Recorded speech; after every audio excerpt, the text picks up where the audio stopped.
అధ్యక్ష, మీ ద్వారా ఒక చిన్న విషయం సభలో ఉన్న సభ్యులందరికీ తెలియజేయాలనుకుంటున్నాను.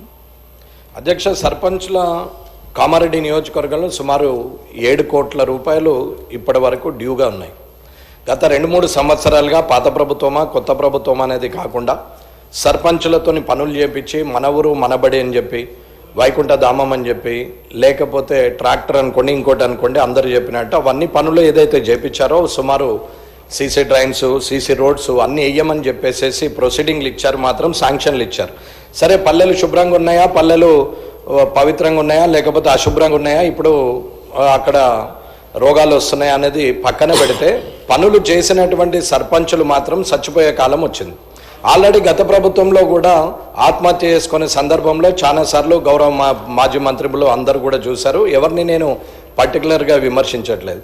కానీ సర్పంచులు ఆడవాళ్ళు కూడా పనిచేసినటువంటి వాళ్ళు ఉన్నారు. వాళ్ళందరూ కూడా అందరూ చెప్పినట్టు అన్ని కుదబెట్టుకొని చేశారు. మిత్తికి కూడా సరిపోని పరిస్థితికి వచ్చింది. గత 3 సంవత్సరాలుగా స్కూళ్ళలో మన ఊరు మనబడి అని చెప్పి ఒక ప్రోగ్రాం పెట్టేసి అక్కడ బిల్డింగులు కట్టించేసి, వైకుంఠధామం అని చెప్పి అక్కడ పెట్టించేసి శాంక్షన్లు ఇచ్చిండ్రు తప్ప ఫైనాన్షియల్ అప్రూవల్స్ తీసుకొని ఇప్పటి వరకు కూడా వాళ్ళకు బిల్లు పేమెంట్లు రాలేవు. గత ప్రభుత్వము చేయించినటువంటి పనులు ఎన్ఆర్ఈజిఎస్ ద్వారా కావచ్చు, లేకపోతే ఇంకొక ఫండ్స్ ఏదైనా కావచ్చు, కేంద్ర ప్రభుత్వమే రాష్ట్ర ప్రభుత్వమే అని చెప్పి రాజకీయం చేయట్లేదు. అది ఏ ప్రభుత్వమే అనేది ఇక్కడ ఉన్న సభ్యులందరికీ తెలుసు. కానీ సర్పంచులకు డబ్బులు రావాలనేది ముఖ్యమైన సందర్భం.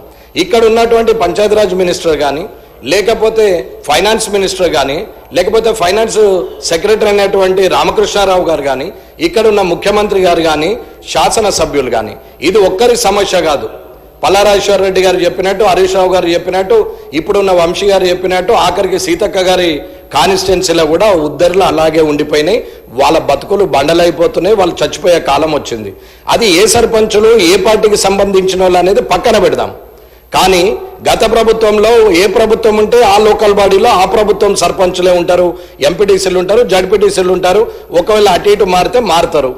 కానీ పని చేసింది మాత్రము ప్రోత్సహించినటువంటి అప్పటి మంత్రుల, అప్పటి శాసనసభ్యుల, లేకపోతే బాధ్యతగా అదే చైర్ కంటిన్యూ చేస్తున్న ఇప్పటి కొత్త శాసనసభ్యుల, కొత్త మంత్రుల, కొత్త ప్రభుత్వం అనేది పక్కన పెడితే వారికి డబ్బులు ఇవ్వాల్సిన అవసరం ఉన్నది.